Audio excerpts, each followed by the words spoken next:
आजकल हम लगातार फायर इंसिडेंट्स की खबरें देख रहे हैं। कहीं बिल्डिंग में आग लग रही है, कहीं फैक्ट्री में आग लग रही है, कहीं हॉस्पिटल में, तो कहीं रेजिडेंशियल सोसाइटीज में। लेकिन एक सवाल है जो हम सबको खुद से पूछना चाहिए। अगर कल को मेरे सामने ऐसी सिचुएशन आ जाती है तो क्या मुझे पता है कि मुझे करना क्या चाहिए? सच ये है कि हम में से ज्यादातर लोगों को फायर सेफ्टी के बेसिक रूल्स भी नहीं पता होते हैं और इमरजेंसी के टाइम सिर्फ 2 से 3 मिनट का सही या गलत डिसीजन जिंदगी और मौत के बीच का फर्क बन सकता है। तो आज के फिट तक के इस वीडियो में हम बात करेंगे कि अगर कहीं आग लग जाए तो आपको क्या करना चाहिए, क्या नहीं करना चाहिए और कैसे आप अपनी और अपने परिवार की जान बचा सकते हैं। तो वीडियो को एंड तक जरूर देखिएगा और अपनी फैमिली और फ्रेंड्स के साथ भी शेयर कीजिएगा।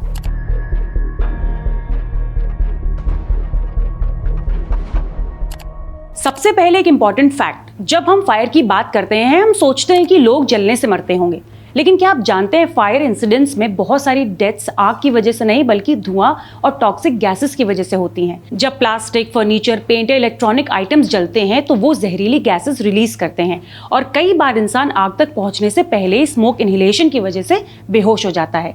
इसलिए फायर इमरजेंसी में सबसे पहला फोकस होना चाहिए स्मोक से बचना। सिचुएशन नंबर 1 की बात करें, अगर आपको धुआं नजर आए तो क्या करना है? सबसे पहले पैनिक मत कीजिए। पैनिक करने पर इंसान गलत डिसीजंस लेने लगता है। अब एक बहुत ही सिंपल लेकिन इंपॉर्टेंट ट्रिक की बात करते हैं। अगर आसपास पानी अवेलेबल है तो अपना रुमाल, दुपट्टा, स्कार्फ या कोई भी कपड़ा गीला करके नाक और मुंह पर रखिए। ध्यान रहे ये आपको स्मोक प्रूफ नहीं बनाता, लेकिन ये कुछ स्मोक पार्टिकल्स को फिल्टर करने और सांस लेने में मदद कर सकता है जब आप बाहर निकल रहे हैं। एक और चीज, आपने मूवीज में लोगों को झुककर निकलते देखा होगा। ये सिर्फ मूवी का सीन नहीं है, साइंस भी यही कहती है। धुआं और गर्म हवा ऊपर उठता है, नीचे की तरफ हवा कंपैरेटिवली साफ होती है। इसलिए अगर रूम स्मोक से भर रहा है तो खड़े होकर नहीं बल्कि झुककर या क्रॉल करके मूव कीजिए। सिचुएशन नंबर 2 की बात करते हैं, लिफ्ट या स्टेयर्स। आप किस ऑप्शन को चूज करेंगे? बहुत लोग इमरजेंसी में लिफ्ट की तरफ भागते हैं, लेकिन फायर एक्सपर्ट्स कहते हैं फायर लगने पर या आग लगने पर कभी भी लिफ्ट का इस्तेमाल नहीं करना चाहिए। ऐसा क्यों है? क्योंकि इलेक्ट्रिसिटी फेल हो सकती है, लिफ्ट बीच में अटक सकती है, स्मोक लिफ्ट शैफ्ट के थ्रू अंदर आ सकता है और आप एक मेटल बॉक्स में फंस सकते हैं। इसलिए ये रूल याद रखिए, fire emergency is equal to no lift and only stairs. Situation number 3 की बात करते हैं, दरवाजा खोलने से पहले ये जरूर करें। मान लीजिए आप एक रूम में हैं और बाहर जाने की कोशिश कर रहे हैं, क्या आप सीधे दरवाजा खोल देंगे? नहीं, ये गलत है। दरवाजा खोलने से पहले उसे टच करके देखिए, लेकिन हाथ की हथेली से नहीं, हाथ के पिछले हिस्से से। अगर दरवाजा बहुत गर्म है तो संभव है कि दूसरी तरफ आग हो सकती है। ऐसे में दरवाजा खोलना फ्लेम्स और स्मोक को रूम में ला सकता है। तो ऑल्टरनेटिव रूट्स ढूंढिए या रूम को टेम्परेरी सिक्योर कीजिए। एक कॉमन मिस्टेक, फायर अलार्म बजता है, लोग सोचते हैं 1 मिनट लैपटॉप ले आता हूँ, फोन चार्जर निकाल लेता हूँ, डॉक्यूमेंट्स उठा लेता हूँ। यही सबसे डेंजरस चीज साबित हो सकती है।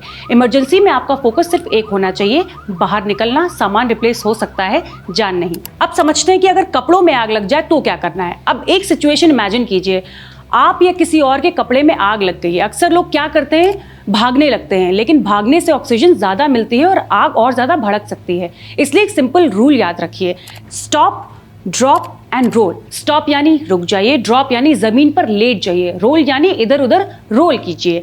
ये टेक्निक फ्लेम्स को ऑक्सीजन से वंचित करती है और आग बुझाने में भी मदद करती है। अगर आप रूम में फंस गए हो तो क्या करना है? ये बहुत लोगों का सबसे बड़ा डर होता है। अगर आप बाहर नहीं निकल पा रहे हैं तो क्या करना है? दरवाजा बंद रखिए, दरवाजे के नीचे गीले टॉवल या कपड़ा लगा सकते हैं ताकि स्मोक कम आए। खिड़की के पास जाकर रेस्क्यू टीम को सिग्नल कर सकते हैं। टॉर्च हो तो उसे यूज कीजिए, फोन हो तो इमरजेंसी सर्विसेज को कॉल कीजिए और अपनी एग्जैक्ट लोकेशन बताइए।